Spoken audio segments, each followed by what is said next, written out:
Do you think, I'll come to a man's view and then we'll come to Resham, of course. Stephen, when you see a women representative, do you feel more confident and that things will be done in your constituency more, or you rather would relate to a more male representation? Be honest. Well, you're sitting in front of also you have food in front of you. I wouldn't necessarily say that I feel more confident, but I think you touched on it before. It's knowing that the best person is in the job. And if I can relate to the hotel industry, we have a mixture of male and females working in our hotels, and for us, you need that mixture. You need the yin and the yang, so to speak. Alex, would you be very comfortable to have female boss? I have had female bosses before, and to be honest with you, it's worked out very well. I actually fully echo what Stephen was saying, that if the right person is in the right job with the right skills, it shouldn't really matter if they're male or female. Yeah. It's about them being able to get the job done, and I have had very good female bosses. I've had also very bad female boss, but at the same time, I've also had very good and very... Well, the good female boss above the bad female boss. Yeah. Boss and an okay male boss. I think then it comes to a personal connection, and then again, there's such a difference in characters, and between the ultimate alpha female or the alpha male card, frankly, I see very little difference. Okay.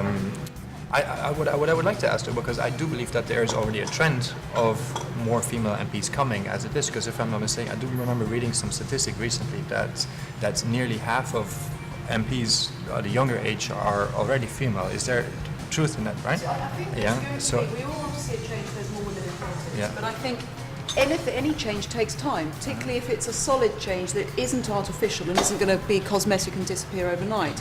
And I think Margaret Thatcher got to be Prime Minister not despite being a woman, but I think because she was a woman and she could bring things to the table that her male colleagues couldn't bring. And so no wonder women don't want to get into politics. If all the women in politics are saying, oh, it's so dreadful, we're such victims, no wonder people aren't flocking to it. We need to say, come on in, it's brilliant being a woman in politics, come on in, the water's fine.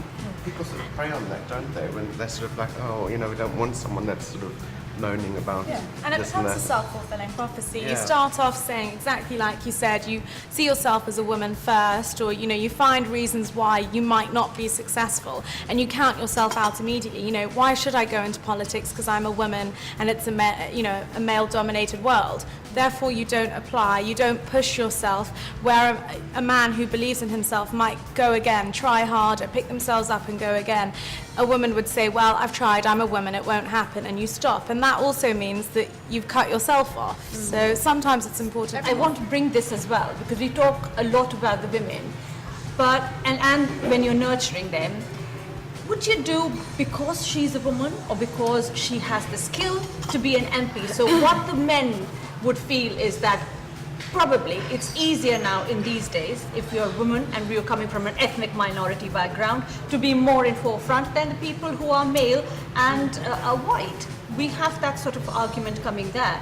So is it on skill or just being a woman? Well, I think Charlotte should answer that first, because she's going to have to go in a minute, and I'll come back to it. I think that's a really good point. And what you never want to do is put a less talented person who's perhaps not white and female ahead of a talented male, white male, because then that completely undermines the ability that non-white BME women actually have. It's always first got to be based on merit, but sometimes at the moment it's not based on merit. I think in the past, through history, you've had really quite mediocre white men taking the position because that's just what happens. And what this should be about is evening up the meritocracy playing field so that you really are non-judgmentally taking people on merit, and that will naturally mean you have more women and a lot more BME community people there. And I think you still see some of those very basic traits play out in Parliament, and I think Parliament is a very competitive place. It's a place that's full of risk. And so there are a lot of women who love risk and are very competitive. They thrive. And they absolutely thrive. But it is a difficult place, and I think in all this, we can't fall into the trap of saying men and women are exactly the same. Yeah. I think that would be wrong. I want to go into the next segment. We'll do this because I want to come to this. How difficult is the Parliament for women? Okay. This is and I want you to be there and first, and then you can run. If you don't let me go, it will become very difficult for this woman. So we quickly got to say that What is our vote for? Do we think that women in Parliament will make a better country? Yes or no? You better mix. No, if you're mixed, you have to have it down.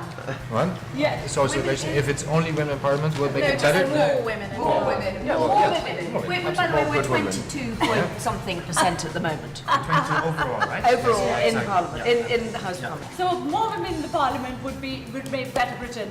At that note, we're going to leave you and come back after the break. Please don't go away. Thank you. No wonder women don't